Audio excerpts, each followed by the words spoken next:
গ্রামের এক প্রান্তে ছোট্ট ইয়াসিন তার মায়ের সাথে থাকত। বাবা শহরে কাজ করতেন। ইয়াসিন খুবই ভদ্র, মায়ের কথা মানে এবং নামাজ কখনো ছাড়ত না। তার মা তাকে সবসময় বলতেন, বাবা সত্যের পথে থেকো। একদিন পাশের বাড়ির আঙ্কেল ঘোষণা দিলেন, আমার এক সোনার মুদ্রা হারিয়েছে, কে পেয়েছে বলো, আমি পুরস্কার দেব।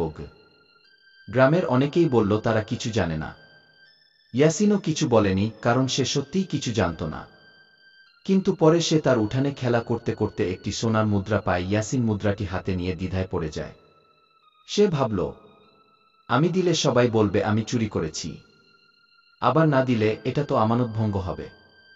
আল্লাহ কি খুশি হবেন? তার মা তাকে বলল, যদি তুমি সত্যের পথে থাকো, আল্লাহ তোমার রক্ষা করবেন। কি পরদিন ইয়াসিন সাহস করে আঙ্কেলের বাড়িতে গিয়ে বলল, আঙ্কেল, আমি এটা উঠানে পেয়েছি, হয়তো বাতাসে এসে পড়েছে।